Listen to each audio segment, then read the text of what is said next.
السلام علیکم، میں محمد جاوید سٹی پبلک لائبریری مسجد شاہ گل صدر بازار دہلی سے آپ کی خدمت میں حاضر ہوں۔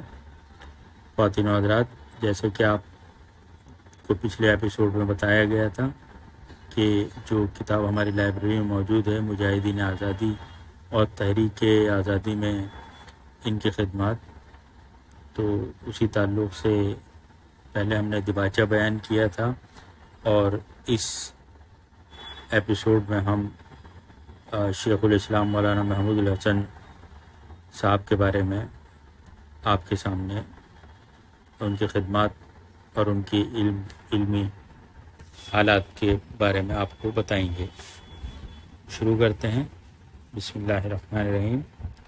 مولانا محمود الحسن، جن کو دنیا شیخ الہند یعنی رہنمائے ہندوستان کے نام سے یاد کرتی، وہ ایک عظیم مجاہد آزادی، صف اول کے عالم اور بلند پایہ ماہر تعلیم تھے۔ 19ویں صدی کے آخر اور 20ویں صدی کی ابتدا میں ہندوستان کی جنگ آزادی کی داغ بیل آپ نے اور آپ کے مایناز شاگردوں نے ڈالی تھی۔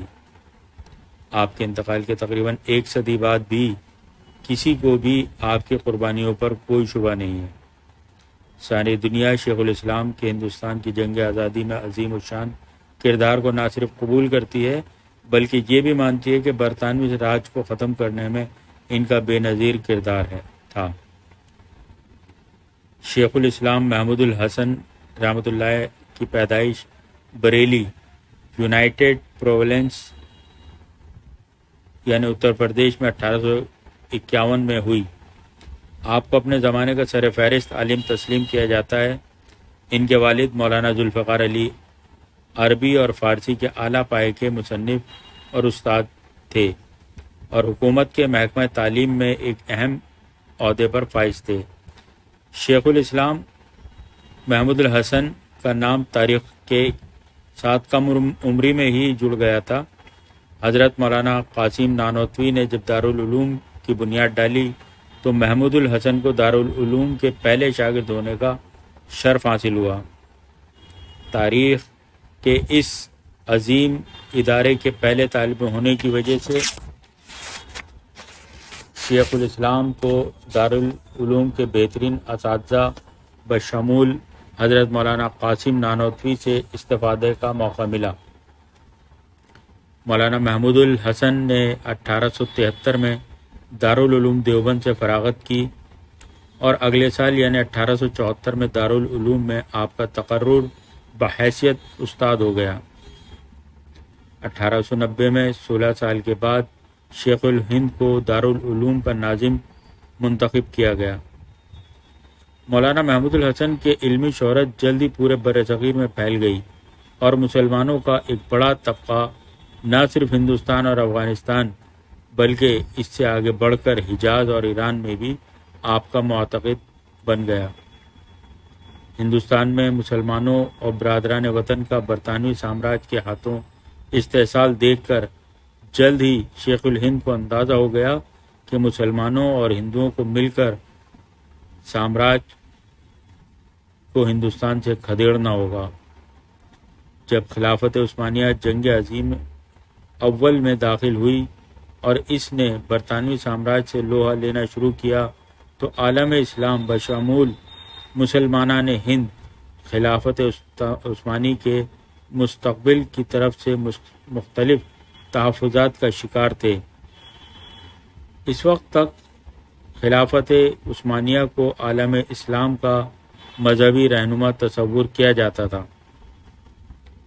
شیخ الہند دوسروں کے ہاتھ پر ہاتھ دھرے برطانوی سامراج کو ہندوستان اور عالم اسلام پر قبضہ کرتے ہوئے دیکھنا نہیں چاہتے تھے۔ وہ اس بات سے ہرگز راضی نہیں تھے کہ سامراج کی جڑوں کو ترکی اور عرب میں بھی گڑتا ہوا دیکھیں اور خاموش بیٹھے رہیں۔ جلدی شیخ الہند نے ایک پلاننگ کی کہ کس طرح برطانوی سامراج کا ہندوستان سے خاتمہ کیا جائے اور انگریزوں کو ملک سے باہر دھکیلا جائے۔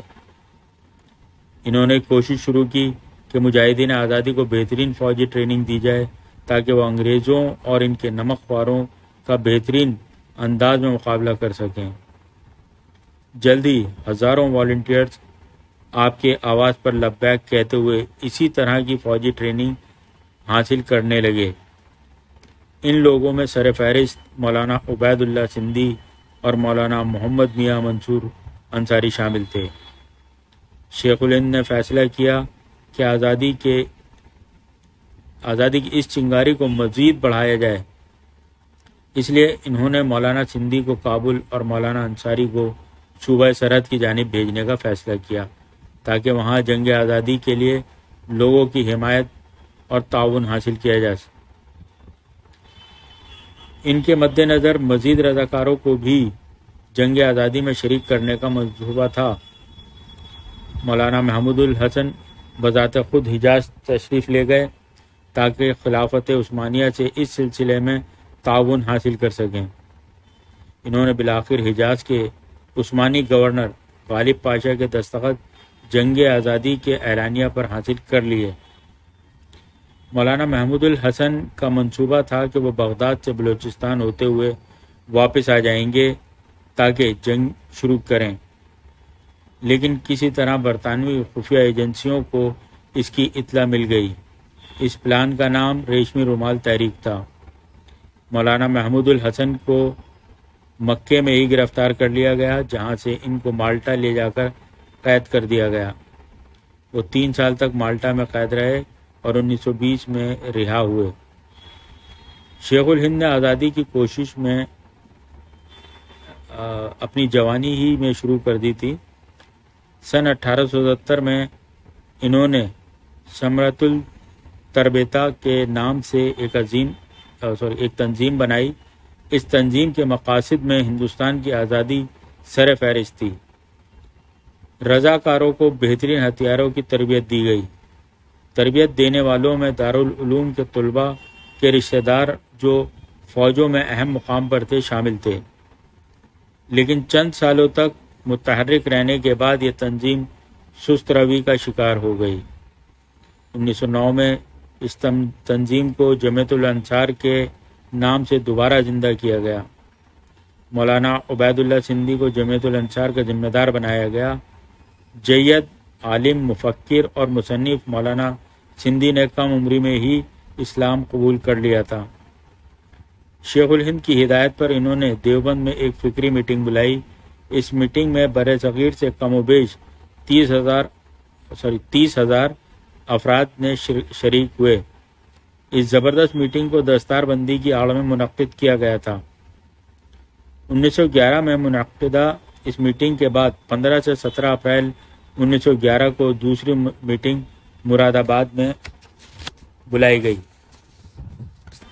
میٹنگ سے خطاب کرتے ہوئے ایک اور جید عالم نے جو اس تحریک میں پیش تھے فرمایا کہ یہ ثمرۃ التربیتا کی نئی شکل ہے۔ اس تنظیم کی بے شمار میٹنگیں اگلے 2 سالوں تک جاری رہیں، جن میں تمام پہلوؤں کا جائزہ لیا گیا۔ برٹش سامراج کو ان تمام میٹنگوں کی خبر تھی۔ اس نے دارالعلوم دیوبند کے عہدیداروں پر دباؤ ڈالا کہ وہ سیاسی سرگرمیوں سے اپنے آپ کو دور رکھیں۔ ایک موقع تو ایسا بھی آیا کہ سامراج نے دارالعلوم پر تالا ڈالنے کا فیصلہ کیا، لیکن الحمدللہ یہ شیطانی پلان ناکام رہا۔ سامراج کی تمام کوششوں کے باوجود شیخ الہند نے ہندوستان کو آزاد کرانے کے خواب دیکھنا بند نہیں کیا، بلکہ وہ مختلف علاقوں میں میٹنگ کرتے رہے، اپنے طلباء اور دوسروں کو ملک کی آزادی کی کوششوں سے جوڑتے رہے۔ آپ نے اپنے شاگردوں کو کراچی، کابل، کلکتہ، پٹنہ اور دوسرے مختلف علاقوں میں بھیج کر ان کوششوں سے لوگوں کو باخبر رکھنے اور ان کو جوڑنے کی کوشش کی۔ انہوں نے اپنے نمائندے صرف ملک ہی نہیں بلکہ بیرون ملک میں بھی بھیجے۔ روس، ترکی، جاپان، چین، فرانس اور برما تک شیخ الہند کے پیامبر ان کا پیغام لے کر پہنچے اور اپنی کوششوں کے لیے تعاون اور حمایت کی درخواست کی۔ بدقسمتی سے ان وفود کی تفصیلات اس وقت ضائع ہو گئیں جب دیوبند کے ذمہ داروں نے ان کو اس وقت نظر آتش کر دیا جب برطانوی سامراج شیخ الہند کو گرفتار کرنے والا تھا۔ 1915 میں شیخ الہند نے ہندوستان میں آزادی کی تاریخ کا سب سے اہم فیصلہ لیتے ہوئے کابل میں جلا وطن حکومت قائم کی۔ شیخ الہند نے مہاراجہ مہندر پرتاپ سنگھ کو اس جلا وطن حکومت کا صدر، مولانا برکت اللہ بھوپالی کو اس کا وزیر اعظم اور مولانا سندھی کو اس حکومت کا وزیر داخلہ متعین کیا۔ تاریخ سے پتہ چلتا ہے کہ اس حکومت کو جرمنی اور ترکی کی پوری حمایت حاصل تھی۔ شیخ الہند 3 سال کی جلا وطنی کے بعد ہندوستان واپس تشریف لائے تو انہوں نے دیکھا کہ ملک میں آزادی کی لہر تیز ہو گئی ہے۔ آپ نے ایک فتویٰ دیا اور مسلمانوں کے لیے مہاتما گاندھی کی حمایت نہ صرف فرض قرار دی بلکہ مہاتما گاندھی اور کانگریس دونوں کے لیے زیادہ سے زیادہ مدد اور اعانت بھی ضروری قرار دی۔ کچھ ہی دنوں کے بعد شیخ الہند نے جامعہ ملیہ اسلامیہ کی بنیاد علی گڑھ میں ڈالی، جو بعد میں دہلی منتقل ہو گیا۔ انہوں نے قرآن کا مشہور و معروف اردو ترجمہ بھی شروع کیا۔ اس ترجمے پر حواشی تفسیر ان کے دست راست مولانا شبیر عثمانی نے تحریر کی۔ مولانا محمود الحسن سن 1920 میں اپنے آخری سفر پر روانہ ہو گئے۔